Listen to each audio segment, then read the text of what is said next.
For the past 10 years, 20 years, 30 years, Nigeria has been having challenges that are beckoning and waiting for answers and solutions. That is why we are bringing to you our program, State of the Nation. And this is going to come up on our flagship program this morning on ITV. I am hereby inviting you to join me, Bola Bakare, your host, on State of the Nation, so that we can hasten the motions that brings national development. It's going to be a regular basis on Tuesdays. Make it a date with me. I'll be there waiting for you, and then we shall discuss Nigeria on an holistic level.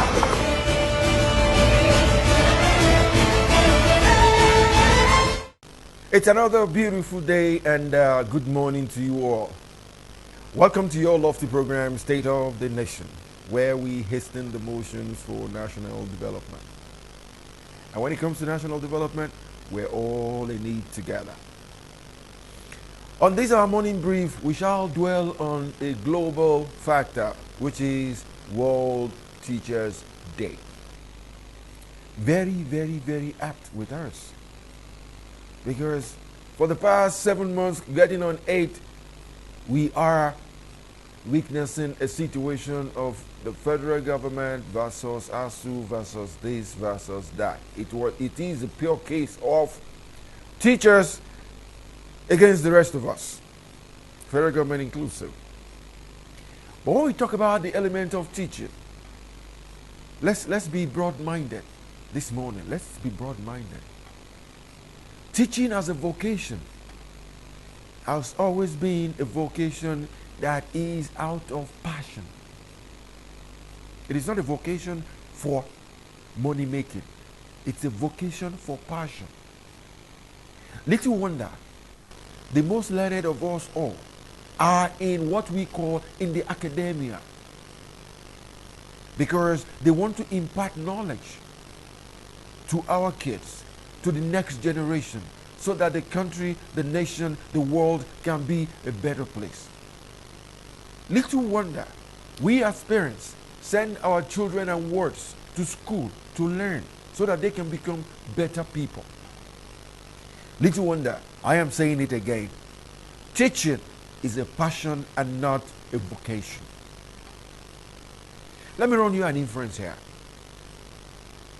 We've heard of the Pablo Picassos, the Van Goghs, and all the rest of them. Do you think they made that painting because they knew it was going to cost millions? No. They made those paintings out of passion. They made those paintings because they want people to understand the basic things about life. Little wonder they say a picture says 1,000 words. If you're not an art aficionado, you can't look at the painting and make sense out of it. But if you know about it, you can look at the painting for hours. Because you'll be looking at it and you'll be reading meanings into it. That is why I am saying here and again that teaching it's a passion and not a vocation. It is not a money spinner. You didn't go into it for the money. You went into it because you care about the kids you are going to impart the knowledge to. You become a teacher because what is out here in your brain, you want to share it with the rest of the world. It is, I repeat, not a money-making venture. At the same time, I am not saying when a man has a passion and is doing something for the polity, for the nation, on a global scale, it should not be remunerated. It should be paid. He has families too. He has to live, he has to eat, he has to pay bills. As I am talking to you, I am reverting back to the case of federal government of Nigeria and ASU that have quit schooling, and our kids are back at home for the past since February. Honestly, we've said all the words we could say along these lines. ASU don't do this. ASU do this. ASU do that. Where is that passion you have for teaching? You keep hampering on the fact that you had a deal. You signed a deal in 2009. For God's sake, I will repeat myself. Those deals were signed based on political expediencies. Politicians agreed to what you requested for, which was in trillions, because elections was nearby.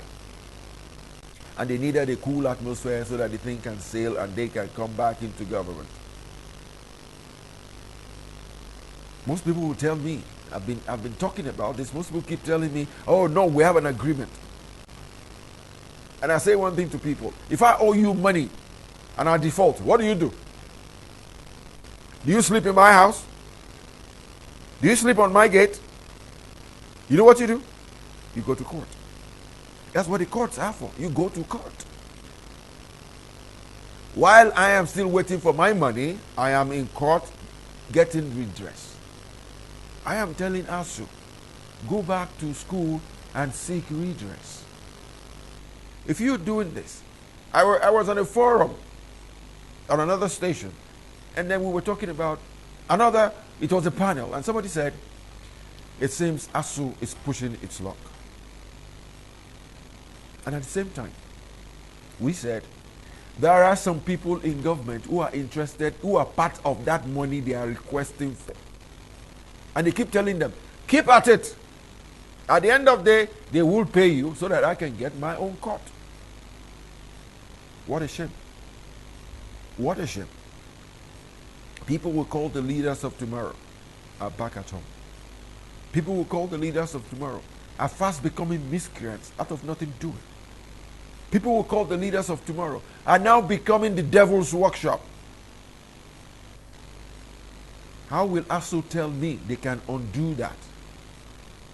I know of a few kids out there that have changed their minds about going to school.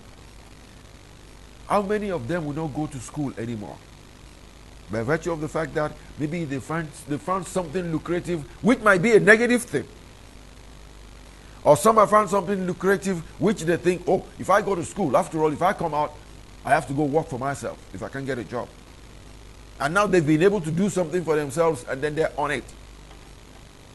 The world is growing. Fintech is the language now. And most of these, our children, are smarter than we think. There was a day somebody cracked a joke at the forum and said, don't mind all this, they're lecturers. There are instances where some of the students, when it comes to ITech, ICT, some of the students, by the time they go through the second year or third years, they are smarter than their lecturers.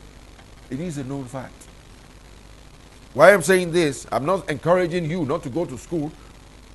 If you a Nigerian child is listening to me, I am not saying you shouldn't go to school. But the thing is, you need to have the basic idea to do what you want to do. I said yesterday, in a meeting with some friends, we were saying one thing. 6 of the 10 richest men on earth never finished college. College is what we call, in America they call it college. Here we call it university. 6, if not 8, out of 10 of them did not finish university. The Zuckerbergs, the Bergs, most of them did not finish. You know why? Their brains were able to achieve that ultimate level. Maybe what we call 100 level, 200 level, 300 level. Their brains were able to achieve that level. They quit school and they went into it. Zuckerberg and 3 of his friends left Zuckerberg, Facebook, now Meta, left school with 3 of his friends, and they gave us Facebook. He is a billionaire in the first 10. So also are a lot of them. Come to England, you find the Brunsons. In America, there are loads of them. Go to Mexico, you find them. What did they achieve? They achieved what they wanted the moment their brain got to the critical point. The critical point is what we call the level where things change. Or for me to make it clearer to you, the critical point is the point when you board a plane and the plane runs on the runway, the moment it takes off the ground. That is the critical point. Most of all these billionaires in the world today, when the moment they got to their critical point, they took off and left the universities. I am not campaigning for you to leave university. What I'm campaigning for is make sure you get to your critical point and go ahead and do what is in your head, what God has given to you. God has given every one of us, we are over 7 billion. God has given every one of us something special.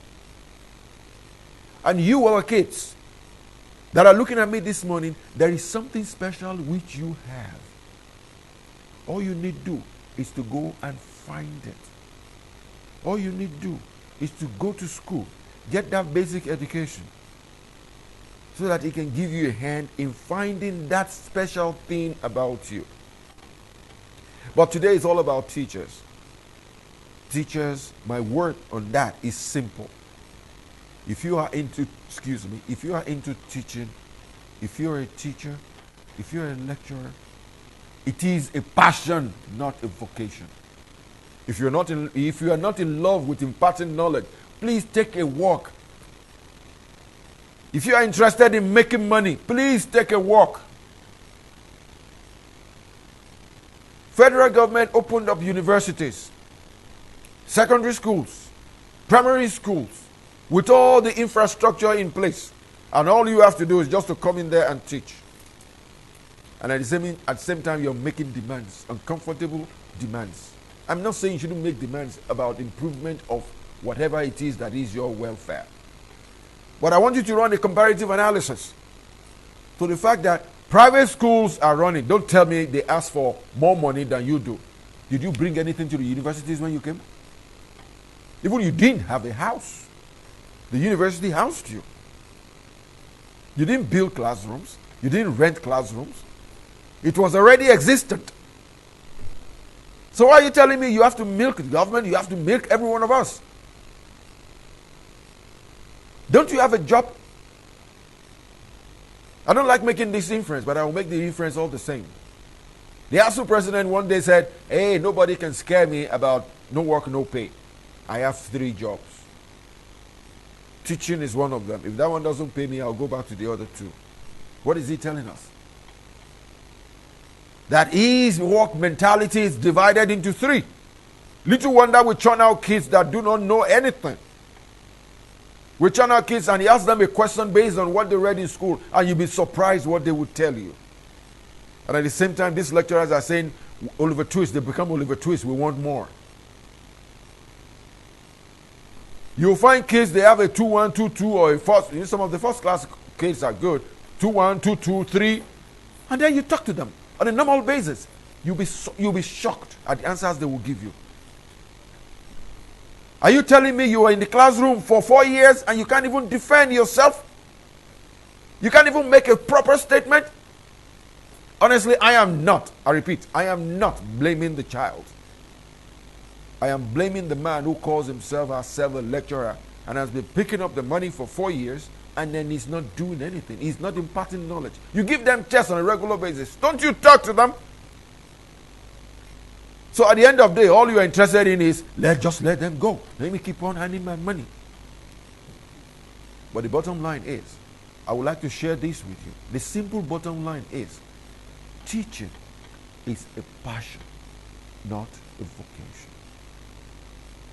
If you want to earn money, if you want to make millions out of teaching, go and borrow money from the bank and go and build your own private school.